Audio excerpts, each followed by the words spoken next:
Halo, selamat datang kembali di channel Sigma Law Firm. Saya Luisa Turnik bersama dengan rekan saya yang merupakan founder dari Sigma Law Firm.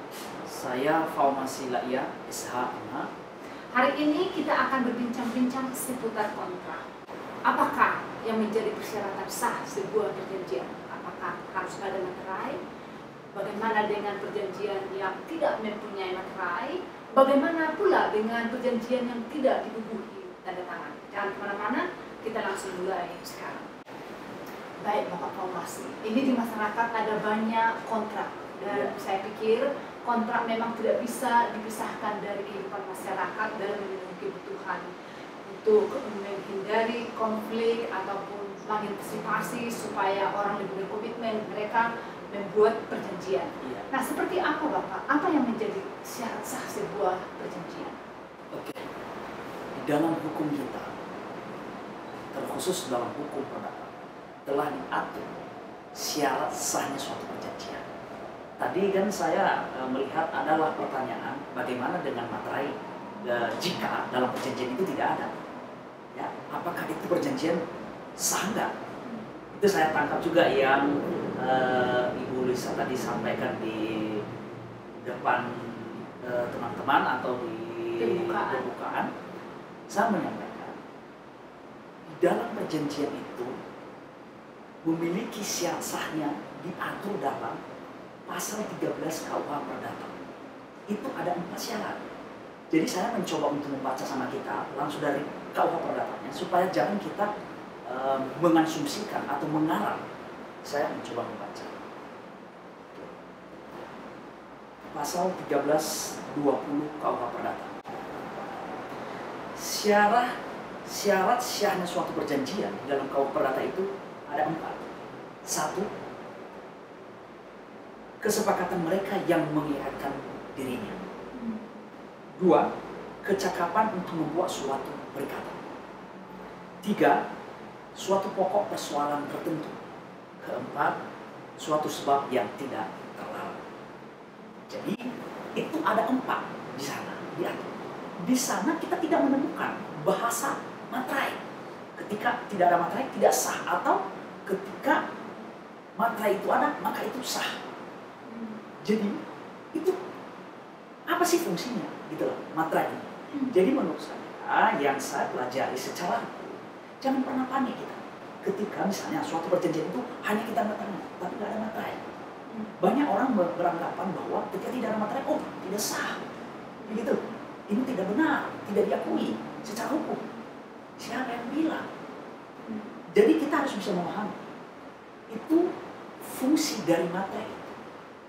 Saya mencoba menjelaskan biar kita itu nggak meraba-raba karena dalam perjanjian tidak ada namanya materai. Oh tidak sah ini perjanjian saya, kan begitu.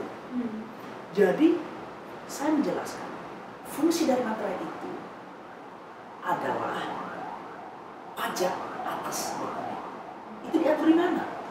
Dalam Undang-Undang Nomor 13 Tahun 1985 tentang biaya materai dan pasal Undang-Undang Nomor 10 Tahun 2020 tentang biaya materai. Jadi di sana diatur apa sih fungsinya gitu. Oke, kedua, tadi ada juga saya dengar, bagaimana kalau tidak ada tanda tangan? Sah nggak suatu perjanjian?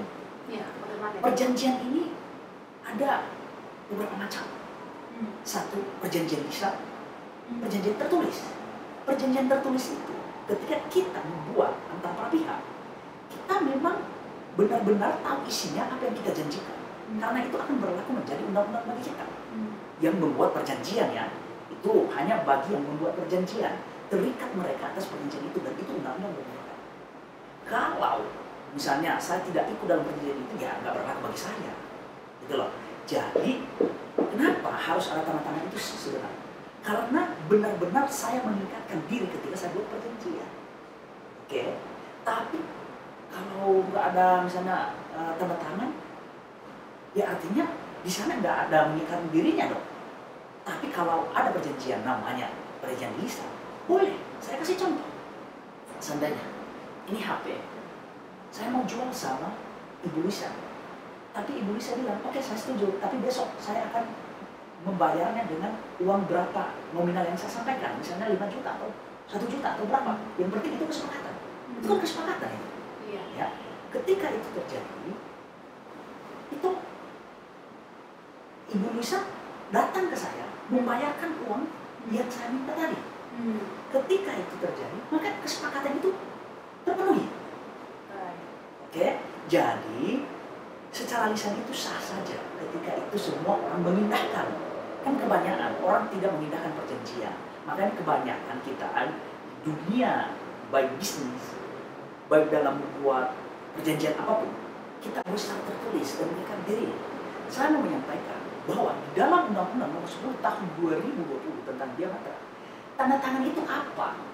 Saya mau bacakan sama kita tentang bunyi pasal itu gitu. Oke, saya mencoba membuka undang-undang. Oke, diatur dalam ketentuan umum pasal 1 angka 3. Fungsi dari materai itu atau arti dari tanda tangan misalnya itu. Karena kan ada tadi kan materai. Apa sih arti dari tanda tangan? Apa sih maksudnya gitu loh? Kalau nggak ada tanda tangan apa gitu? Jadi ini jelas diatur karena banyak itu. Kita hanya buat misalnya perjanjian secara lisan melalui by phone gitu. Ya itu kan nggak ada tanda tangan di sana. Jadi kan sah-sah saja ketika itu terjadi dan dipenuhi oleh pihak. Tapi kalau kita buat perjanjian secara tertulis, makanya kita itu harus tanda tangan, benar-benar kita mengikatkan diri gitu loh. Ya. Jadi saya menyampaikan arti dari tanda tangan itu diatur di dalam pasal 1 ya, Undang-Undang Nomor 10 Tahun 2020 tadi tentang Diamatra. Di pasal 1 angka 3 menyatakan tanda tangan adalah tanda sebagai lambang, nama sebagai mana lazimnya dipergunakan, termasuk paraf, taraan atau cap, tanda tangan atau cap paraf, tanaan atau cap nama, atau tanda lainnya sebagai pengganti tanda tangan, atau tanda tangan elektronik sebagaimana dimaksud dalam undang-undang di bidang informasi dan transaksi elektronik. Artinya ada juga itu, walaupun kita nggak, misalnya nih kita buat perjanjian secara online, tapi bisa kita hubungi tanda tangan secara online di sana. Ada digital, ada barcode-nya. Ya kan sekarang udah digunakan itu. Iya. Ada, udah banyak yang menggunakan itu tanpa ada tanda tangan manual lagi. Di sana itu sah. Jadi itu kenapa dibuat Undang-Undang Nomor 10 Tahun 2020 karena melihat pemerintah, ya pemerintah kita ini melihat perkembangan banyak perjanjian yang dibuat secara online. Jadi itu dia tadi pentingnya juga suatu tanda tangan. Jangan juga kalau ada perjanjian nggak ada tanda tangan, ya udahlah sahnya itu nanti karena ada lisan kok. Tapi kalau bermasalah pembuktiannya itu susah, sulit. Jadi makanya kalau buat tanda tangan harus bilang benar-benar kita membuat suatu perjanjian ini, ya berarti kita mengikatkan dirinya, lazimnya kita begitu, ya, gitu kira-kira. So, Bapak dan juga ibu-ibu sekalian telah mendengarkan penjelasan yang sangat detail dan jelas dari Bapak Farmasi bahwa perjanjian yang sah itu bukan terletak pada ada tidaknya materai dan juga ada tidaknya tanda tangan. Namun, perlu diketahui bahwa tanda tangan itu adalah pertanda komitmen. Jadi selalu kita encourage atau menyemangati supaya dalam membuat perjanjian pastikan untuk menandatangani. Namun mengenai materai itu tidak perlu karena kembali yang menjadi sah dari sebuah perjanjian itu adalah terletak kepada yang 4 poin tadi yang berdasar dari KUH Perdata, yaitu ada kesepakatan dari para pihak. Dan kedua, ada kecakapan, yaitu menyangkut usianya tentunya juga bukan di bawah penipuan, artinya secara intelektual mampu, dan juga untuk sesuatu hal tertentu yang tidak bertentangan dengan hukum.